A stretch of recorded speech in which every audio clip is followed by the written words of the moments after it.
I have a series of episodes where they're sort of like outside the realm of the show a little bit, like the limo, like the subway, and like the airport. Because Larry and Jerry's domain was so powerful, you know, the apartment and those stories were so powerful that I was always trying to find a way to sort of put my stamp on the episode in some way. And the airport was one of those episodes where I thought, let's see if we can play with the form a little bit. And it turned out to be fine. You know, you could actually get an airplane set. Like, who knew these things? You could get a subway car, you can get an airplane set. We didn't know that at the time, you know. There's a guy who lives in the valley who's got an airplane set. That's what he does. When you want an airplane, you call this guy and he brings you an airplane set. Excuse me, I think you're in my seat. Oh, really? My mistake. My mistake.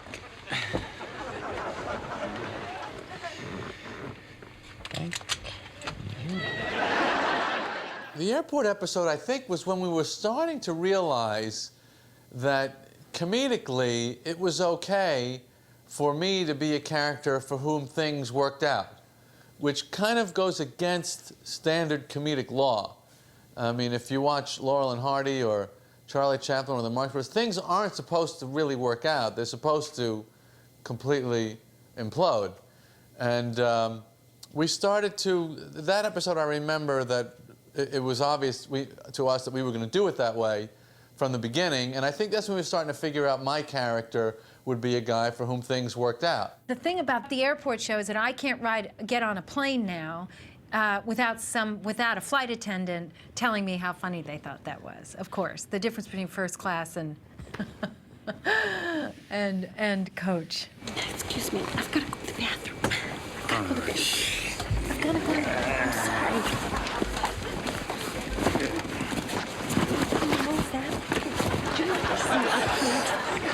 Hey!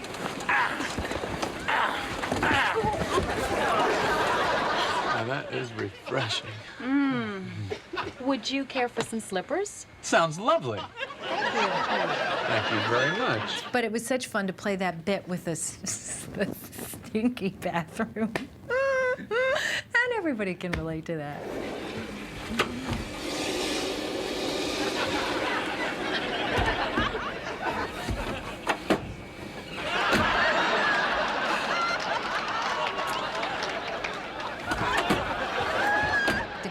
To play the guy that comes out of the bathroom, that stinks it up in the bathroom that I react to, is Larry Charles. I got recognized kind of infamously for many years after that. That was a cameo that was very vivid to people for some reason. Because I was also the guy in the parking garage who wouldn't help them when the fish was dying. But people didn't, you know, that was kind of, but for some reason, this moment, I guess people, again, you can't predict what people are going to respond to. And I think everybody's had that moment.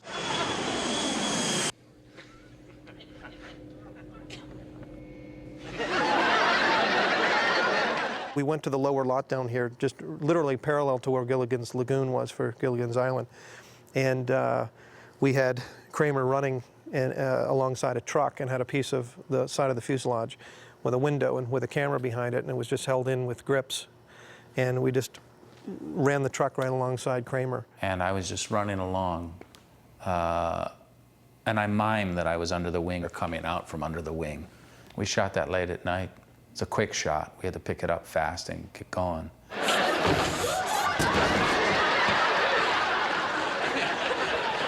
You guys ready?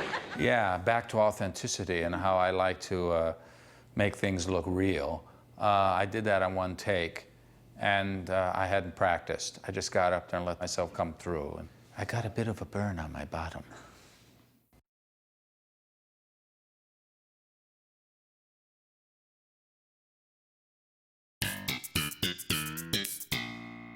None of us, other than Jerry, of course, wrote the show. I mean, so we can't, none of us can take credit for that, but maybe we enhanced a little bit of business. We're always looking for business. What's my business? What's my business? During the course of a work week, you know, everybody was free to add in or change or alter, you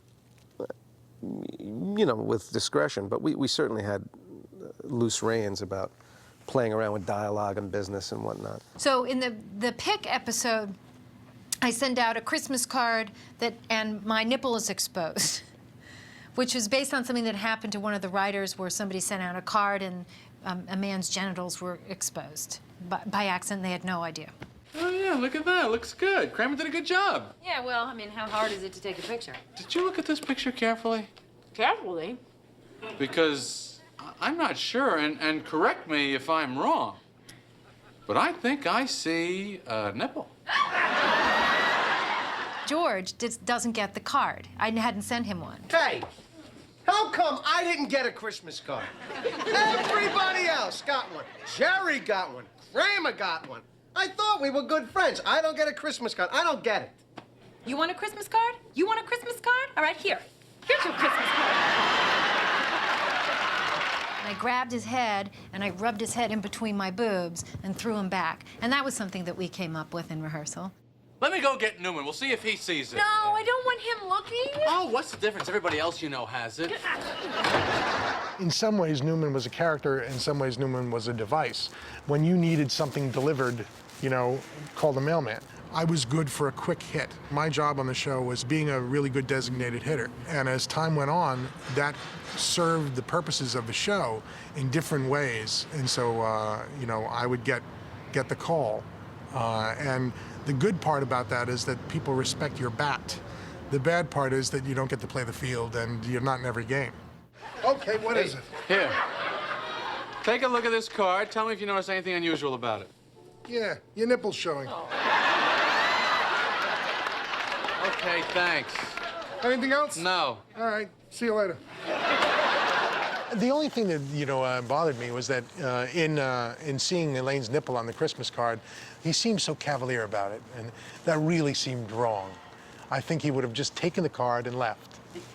I know when we did the episode The Pick, I was uncomfortable being in my underwear in front of the audience. We did the first take, it went well, but the writers, they wanted to come up with some better lines. So I was standing there on the set in front of the audience, and I had makeup all over my body. That was a real treat. When Kramer is modeling for Calvin Klein and he falls against the wall and the body makeup smears along the whole wall of the set, that's one of my favorite little things in that one. So I had to get all the makeup on my body, and I'm in my underwear, and I'm thinking, yes, this is television comedy at its best. I'm in my underwear with makeup on my body.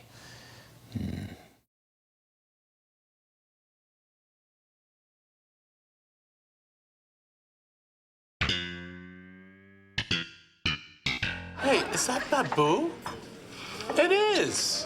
Hey, Babu! Kenny! Look at you, you got the job. Yes, they give me job thanks to you. Oh, I didn't do anything. Oh, no, you do everything. You get me job, you get me place to live in your building. Come on. You're very, very good man. You do everything for me. My family and I can never thank you enough for everything you do. It was such a thrill to be brought back on the show. You know, first of all, it was you know, like a great compliment. They loved the character, so that was great. And I got the script for the visa, and I was reading it at home, and I'm going, my wife is watching TV, I'm reading the script, I'm going, oh my God, I'm working in the cafe. I think I might be a recurring character. I'm reading on, oh my God, I'm living in his building. This is incredible. Oh, geez, this is gonna be amazing. Flip the page. They took Babu away. They took Babu away? Yeah, the immigration guy said his visa was expired. Poor Babu, everything was going so well for him. He had an apartment, he had a job. What a shame. Get to the end of the episode, deported to Islamabad. I'm going, oh, what the hell is this? You've never seen an actor go so fast in your life. I just. But it was a great episode.